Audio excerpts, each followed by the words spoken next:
Welcome everybody. Today I'm checking out a Bluetooth speaker that has over 172,000 customer reviews averaging 4.5 stars on Amazon.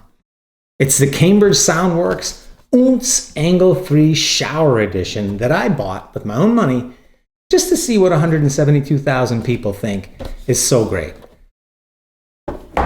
Now today's review is about finding out about the Oontz's features. I'm going to give you that full range sound sample like I always do, so get your headphones ready.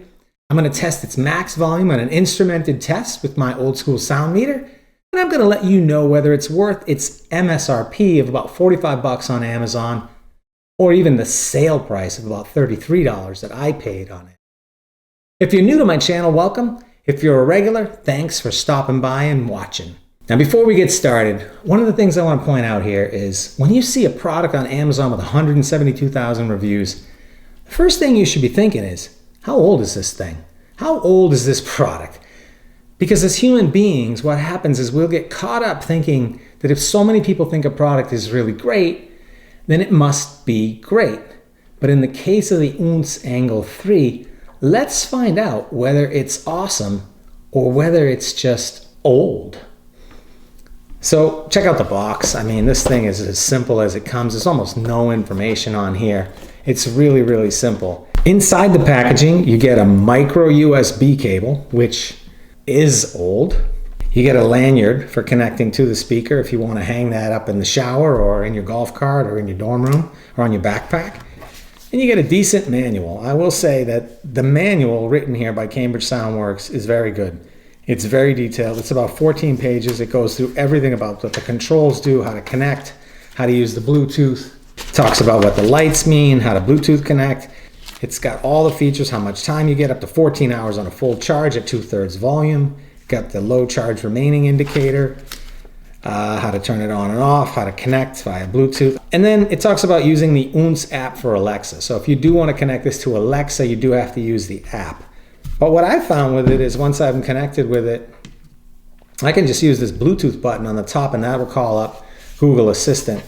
I don't have to do anything. I just talk right to it and my phone will, provide the response and it'll come out right here on the Oontz, which is pretty cool. So that's the only reason that I can see you'd have to download the app. But for my part, on the app, I'm going to give Cambridge Soundworks kind of a ding on the app because this app requires far too many permissions. It requires full network access and it can turn Wi-Fi on and off in and of its own regard. And to me, that is just far too much access. I mean, in 2022, that's kind of crazy. I just don't think the general population is going to accept that kind of permissions from an app in 2022. Maybe in 2019, it still would have been kind of off-putting, but in 2021, it's really not cool. And I don't like that they don't tell you even what the actual app version is, who the publisher is. I assumed it would be Cambridge Soundworks, and I would have been wrong because it's not published by Cambridge Soundworks. And maybe they should put a QR code in the manual so you can easily download it and use it. And I mean, they talk about you can put updates for the speaker in there, but I just don't know what you would need them for on the Oontz 3. But I will say, in any case, it is a very, very well written manual otherwise. But hey, check out the buttons on here. Very easily, there's a plus, volume up, volume down, there's a power switch, there's a play, pause, plus you hold that button and you will get, you'll have the ability to go to the next track and this one go to the previous track. This is how you connect to Bluetooth and reset the Bluetooth. Let's check out the sound and check out its max volume as well. So the Oontz is a tiny speaker. I mean, look at it compared to my phone. There's not a lot of volume here that it can push out. There's a couple of drivers in there. They can't be more than 2 inches in diameter, in fact. And there is a passive radiator on the bottom that's going to pump out some extra bass. That's a pretty good design idea, but in general, it is a very small, very light speaker with only 10 watts of power. So that probably means 5 watts to each driver. Not a ton of power. But anyway, let's check out how it sounds. And I can tell you from listening to it, at this distance, it's way better sounding than my phone. It actually does vibrate the table a little bit at this volume. Let's see where we're at here. let's say we're at 60% volume on this. And we're going to do our max volume test.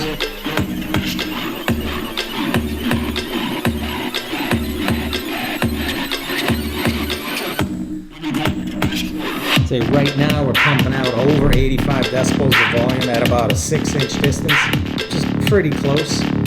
There's no way that this is as loud as some of your larger speakers, but the sound isn't bad, and I definitely could hear it from pretty far away in a house. If I was out at the beach or whatnot, this might not be loud enough, but let's crank it up and see how it sounds. Okay.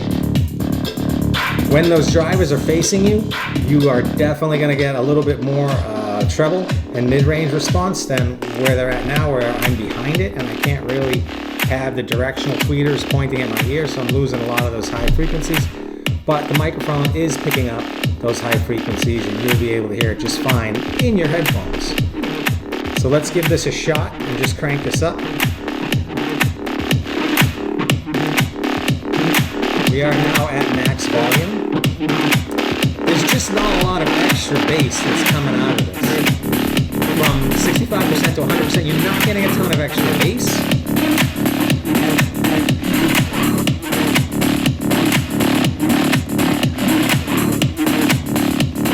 It does look like we're getting over 90 decibels of volume at a very, very close distance. We'll pull the Oontz away.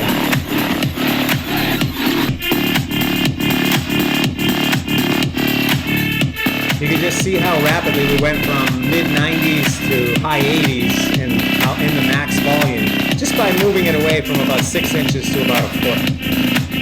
So it is a tiny speaker. And I do think what you'll find in listening to it is that in a large room, in an outdoor space, it's not going to have a ton of volume. For an indoor usage, like in a shower, that would be pretty good. In a small office, in your dorm room, I think those would be good uses for the Oontz. So no matter the marketing that you hear, 2-inch woofers on a device are just not going to be able to pound out a ton of bass. It is definitely better than your phone. Now the marketing hype says that this won't distort, and we just tried it out at max volume, and I believe that when you consider there's only 10 watts of RMS max power here, it's just not a lot of power. There's no reason why it should distort, and they're probably rolling off a lot of the bass frequencies that would likely distort these smaller drivers anyway. The only other thing that I probably haven't shown you is that inside this sealed port, there is a 3.5 millimeter jack and the USB charging port. The sound is at best just okay. There's not a ton of bass. It's way better than your phone sound, but 2-inch drivers are just not going to be able to pump out a ton of bass. And then max volume at a certain distance, it can appear to be over 90, but man, no one's listening to this device. Like, what am I? Am I jamming like this to get to that 90 decibels of volume? I'm not. I mean, I guess you could. You can't get 2 of these, so you couldn't even do that. But it definitely has a purpose. I mean, it is tiny, it's light, you can put it on your backpack, it's waterproof, it's got that built-in mic, so it would be convenient for taking speakerphone calls, maybe even with a group of friends. And I could definitely see how it would be useful in a shower while camping, or sure, on a golf cart. Definitely in a dorm room. It sounds okay for what it is. Just don't expect much from such a small device. It definitely takes size to pump the amount of air that is required to make solid bass. It's just plain physics. Most of all, it's difficult for me to recommend the Oontz Angle 3 shower version because there's already a newer version, the Oontz Angle 3 Ultra. The Ultra is also IPX7 waterproof rated. It's slightly longer, but it's about the same height. It has 40% more power. It charges via USB-C, and you can pair multiple Ultras together to get better, more loud sound. And it costs right now just $1 more on Amazon. So folks, when you see that technology product with oh so many reviews on Amazon, remember how fast technology changes. There's likely a newer version.